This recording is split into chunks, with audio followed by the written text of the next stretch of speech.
Did you think he'd have a dunk on that play? Yeah, I thought he'd have a dunk. In that situation, mark out of position, defense behind him. That's more times than not, it's a three-point play. Then, did you think it was a flagrant? Honestly, I didn't really get a good look at him. I hoped it was, but I didn't get a good look at him. All right. Then, backing it up a little bit before that, you were the only one who seemed to realize that you needed to foul. Byron, I know, was asking the other guys, what was the confusion there? Just experience. Right. That's all. I think when your three went in, there was exactly 24 seconds left. I think people were maybe surprised that it went in. Maybe like 0.6. Yeah. Yeah.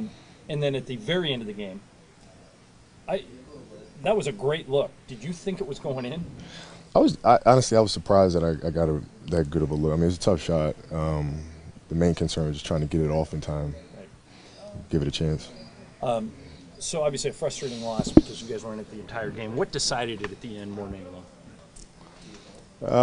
No, I think our third quarter was a turning point. I mean, we had a good lead there, good cushion. They came out and chipped it away, and then took the lead and seized control of the game. And then from that point forward, for us, it was an uphill battle. I mean, we fought hard though. I mean, it's 6-point game, a couple minutes left. We managed to get back in it. You've been saying since training camp that you want Jeremy Lin to be more aggressive. The way he played tonight, is that what you've been looking for? Yeah, I mean, you play well. I mean, it's a fine balance, for him in terms of when to shoot and when to set everybody up. But he'll work through it. You've lost 3 times to these guys now, and you've been in all 3 games. You kind of feel like you've been so close you can't beat them. What's your thoughts on Memphis? It's youth, it's experience. It's not, it's not. I mean, you have to go through it. You just got to go through it, and you got to learn, how to handle the situations and clock management and all that stuff. It's just experience. Again, triple-double watch all night. You almost got another one. Do you think the team has adjusted? I mean, you were talking the other day about how you're going to throw it to the guy who's open and you expect him to make shots. They did that mostly tonight. Is it a learning process for them, too? You kind of have a gear you can switch into anytime you want. Are they figuring it out? Man, I don't think you need to learn how to breathe. When you open, you shoot it. I mean, it's that simple. They're doing that better, don't you think? Yeah, you shoot them. You shoot them. I mean, I try to remove the thought process out of it for them. When you open, you shoot it. When you're not, you don't. Either you're going to make it or you're not.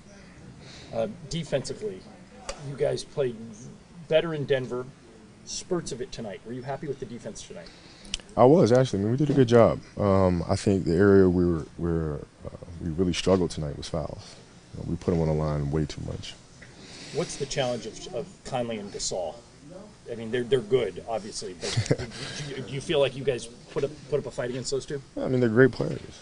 We know how great Mark is and what he can do, and Mike as well, and they're just great players. I don't know if you remember this, but Indiana was the worst shooting performance by a Laker team that I've ever seen. They're coming in here on Sunday. Your thoughts on playing the Pacers? That's one of those games. You have games where you can't miss, like a Golden State, and you have games where you can't make anything, like Indiana. It's just the nature of the beast. You think you match up pretty well against those guys? I'll be fine. I don't expect us to shoot as poorly as we did in Not Indiana. 5 for 41? I don't think so. Never know, but I don't think so.